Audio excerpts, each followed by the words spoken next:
بيبدأ الفيلم مع إيفا اللي بتصور نفسها وبتحذر أي حد يجيله التقويم ده إنه ينفذ كل القواعد اللي فيه وإلا هيموت. وبعدها بنرجع للماضي وبالتحديد يوم 3 ديسمبر واللي بيكون يوم عيد ميلادها، وبنشوفها في الشغل ومديرها بيعنفها لأنها بتأثر كتير في شغلها. وبعدها بتخرج إيفا وهي غضبانة وبتروح تكلم أبوها علشان تطمن عليه، فبترد عليها مراته وبتقول لها إنه عنده زهايمر ومش فاكر إن ليه بنت علشان يفتكر يوم ميلادها. وبالليل إيفا بتكون في بيتها وبتجيلها صاحبتها صوفي وبتكون جايبه لها هدية من ألمانيا، والهدية عبارة عن تقويم خشبي واللي بيكون جواه 24 صندوق، والمفروض ان كل يوم بيتفتح واحد منهم من يوم 1 ليوم 24. وايفا بتلاقي جمله على الصندوق معناها ان اللي هيرمي الصندوق هيتقتل، لكن ايفا ما بتهتمش وبتفتح اول صندوق وبتلاقي جواه قطعه شوكولاته ومكتوب عليها بالالماني، فبتترجم لها صوفي الجمل واللي بتكون عباره عن 3 قواعد. والقاعده الاولى ان كل صندوق فيه قطعه شوكولاته، ولو اكلت اول واحده لازم تكمل الباقي والا هتموت. والقاعده الثانيه انها لازم تحترم قواعد التقويم، والثالثه والاخيره انها لو حاولت تتخلص من الصندوق هتموت فورا. لكن ايفا بتعتبر ان كل ده كلام فاضي وبتاكل الشوكولاته. وبما ان النهارده 3 ديسمبر فبتفتح ايفا الباب التاني وبتلاقي جواه الشوكولاته المفضله لابوها، والتالت بيكون جواه كارت ومكتوب عليه اتخلص من كل اللي بيأذيك. وبتحاول تفتح الباب الرابع لكنه ما بيفتحش، فبيروحوا الاتنين يحتفلوا بعيد الميلاد. واول ما الساعه بتيجي 12 بيسمعوا صوت خارج من الصندوق وبيطلب منهم يفتحوا الباب الرابع، فبيروحوا يفتحوه وبتخرج لهم صوره من التقويم وجوه الصندوق قطعه شوكولاته ومكتوب عليها قوم وامشي. وده لان ايفا كانت اتعرضت لحادثه وتسببت لها في اعاقه، لكن ايفا ما بتقدرش تقوم وما بتنفذش المطلوب. وبعدها صوفيا بتسيبها وتمشي، وايفا بتفضل قاعده قدام الصندوق وبتاكل الشوكولاته المفضله لابوها. وفجاه التليفون بيرن،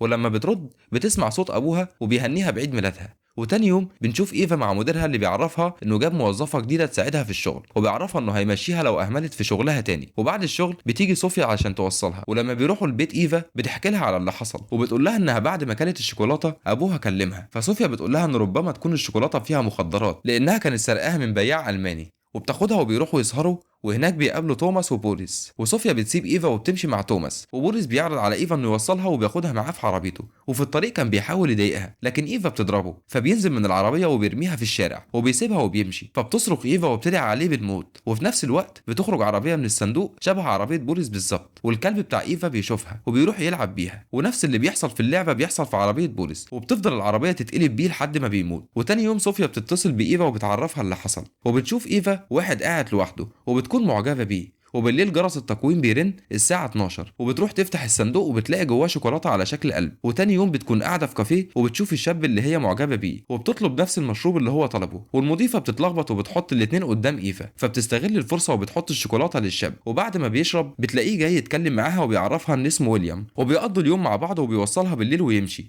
وبتدخل ايفا وبتفضل مستنية الساعة 12 عشان تفتح الصندوق، ولما بتفتحه بتلاقي جواه شوكولاتة على شكل ساعة، ولما بتاكلها بتتفاجئ ب4 صناديق بيفتحوا مع بعض. وبتبص بتليفونها بتلاقي مكالمات ورسائل كتير هي ما ردتش عليهم. والاغرب من كده انها لما راحت شغلها تاني يوم بتتفاجئ بمديرها بيعنفها لانها بقالها 4 ايام غايبه وبيرفدها من الشغل. وبتخرج تكلم ويليام اللي بيجي يوصلها للبيت، وهناك بتحكي له ايفا عن اللي بيحصل معاها، فبيقول لها ما تاكلش الشوكولاته تاني وبيسيبها ويمشي. وبالليل التقويم بيتفتح وبينادي على الكلب بتاعها اللي بيجي وبيلاقي شوكولاته على شكل عظم وبياكلها. وفجاه الباب بيتفتح والكلب بيخرج بره. وتاني يوم الصبح ايفا بتسمع صوت الكلب بره، فبتروح له وبتفتح له وبتلاقيه غرقان دم، فبتاخده علشان تنضفه. وبتلاقي سلسله على اسنان الكلب وبتتفاجئ ان دي نفس السلسله اللي كان لابسها مديرها في الشغل، فبتحاول تتصل بيه لكنه ما بيردش عليها. وبعدها ايفا بدات تربط الاحداث ببعض لانها شاكه ان التقويم هو سبب كل اللي بيحصل لها. وبتروح تفرد ورق الشوكولاته قدامها وبتلاقي ان الشوكولاته الوحيده اللي ما كلتهاش هي اللي كان مكتوب عليها قوم وامشي، فبتقرر انها تاكلها وبتشوف ايه اللي هيحصل.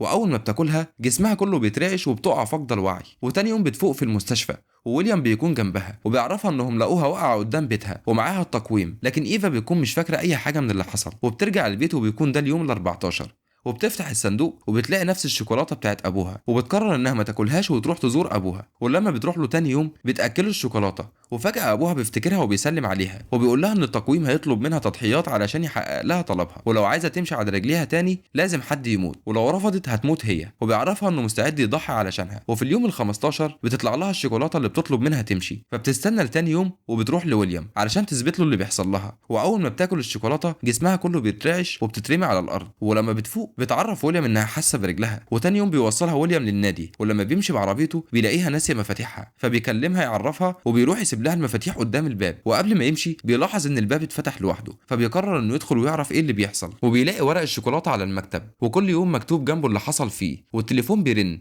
ولما بيروح يرد بيسمع صوت مخيف بيكلمه، وبيكون بيكلمه باللغه الالمانيه، فبيخاف ويقفل بسرعه. وبيروح للتقويم وبيلاحظ ان في كتابه معكوسه بتظهر قدامه، وهنا بيتاكد ان التقويم ده فيه حاجه غلط، فبياخده معاه وبيقرر انه يتخلص منه، لكنه ما يعرفش انه كسر القواعد هيؤدي لموته. وبيرمي التقويم في الميه، وفجاه بيظهر له شبح مخيف خارج من الميه، فبيجري يركب عربيته بسرعه، لكنه بيروح وراه وبيكسر الازاز ويسحبه للميه تاني، وبيغرقه لحد ما يموته. وفي نفس الوقت ايفا بتقع في حمام السباحه، وبتحس ان في حاجه بتسحبها لتحت، وبتتفاجئ بجثه ويليام قدامها. ولما بتخرج بتلاقي نفسها في نفس المكان اللي اترمى فيه الصندوق، وبتشوف الشبح المخيف جاي عليها ومعاه التقويم. وبتفوق ايفا بتلاقي نفسها في البيت، وبتسمع حد بيخبط على الباب، وبيطلع ان ده مدرب السباحه، وبيعرفها انها نسيت حاجتها كلها في النادي. لكن ايفا ما بتهتمش وبتطلب منه يمشي. بالليل بتفتح الصندوق رقم 17 وبتلاقي جواه شوكولاته خارج منها ضوء، ولما بتاكلها بتسمع صوت رن التليفون من الحمام. ولما بتدخل بتلاقي نفس الضوء خارج من المرايه، وبيرجعها للي حصل امبارح مع ويليام. وبتحاول تكتب على المرايه وتحذره ما يتخلصش من الصندوق، لكنه ما كانش فاهم ايه اللي بيتكتب.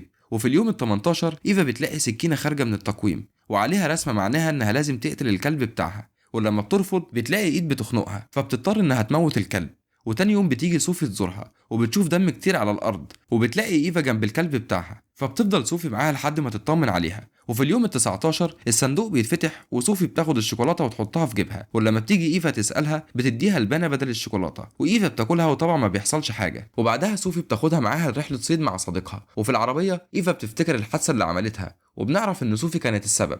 وبيوصلوا المكان وايفا بتطلب من صوفي تمشي، لان التقويم بيطلب منها تتخلص من اللي اذاها، وبتديها الشوكولاته اللي المفروض هتخليها تمشي، لانها لو كلتها صوفي هتموت. وبعدها ايفا بتكتشف مكان سري في التقويم، وبتلاقي جواه لوحه مرسومه مكتوب عليها اسم اللي رسمها وعنوانه. وفجاه بتسمع صوت عالي من غرفه صوفي، وبتلاقي جثتها بتترمي قدامها، ونفس الكائن ده بيقتل صديقها ويرميه جنبها، وبيجبرها تاكل الشوكولاته اللي اديتها لصوفي. وبتاكلها ايفا وهي مرعوبه. وفي اليوم ال 21 بنشوف ايفا خارجه ماشيه على رجليها، وبتروح للعنوان اللي كان مكتوب على اللوحه، وبتروح تقابل الرسام الالماني اللي رسم اللوحه، وبيقول لها انه كفيف من 5 سنين، وبياخد منها اللوحه ويحط ايده عليها علشان يعرف اذا كانت بتاعته ولا لا. وفجاه بنرجع فلاش باك وبنشوفه وهو بيقتل مراته وابنه، ونفس المشهد مرسوم في اللوحه، فبيتعصب عليها وبيقول لها ان مفيش سبب يخليه يعمل كده، وبيوريها مراته وابنه اللي بيكونوا فعلا لسه عايشين. لكن ايفا بتكون متاكده انه عمل كده، وان التقويم هو اللي اغراه بانه يرجع له بصره تاني لو قتل عيلته، زي ما حصل معاها بالظبط علشان تمشي على رجليها. وهنا بنعرف ان بعد يوم 24 التقويم بيرجع كل حاجه زي ما كانت، وكمان بينسيه كل اللي حصل. علشان كده الرسام مش فاكر اي حاجه، وبيطرد ايفا من بيته. في اليوم ال 22 ايفا بتكون في العربيه والتقويم بيرن، وبتلاقي جواه دميه صغيره، وبتكون شبه الموظفه اللي خدت مكانها في الشغل. وايفا بتعرف ان اي حاجه هتعملها في الدميه هتحصل للموظفه. وفجاه بيظهر الكائن المخيف وراها وبيخنقها، فبتضطر انها تكسر الدميه، ونفس اللي بتعمله فيها بيحصل للبنت، وبتفضل تكسر فيها لحد ما بتموتها. وفي اليوم ال 23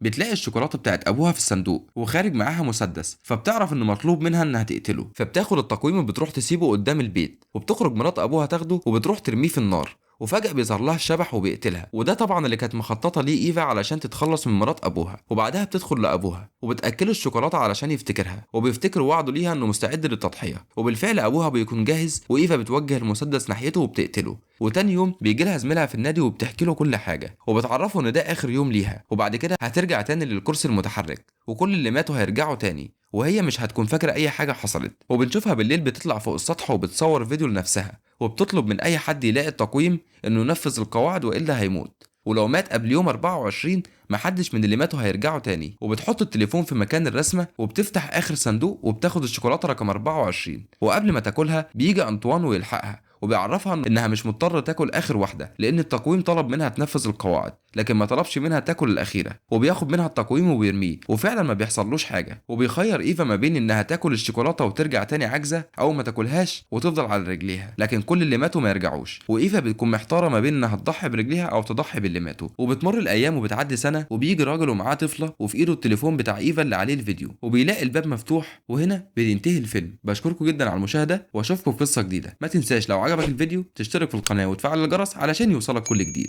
سلام.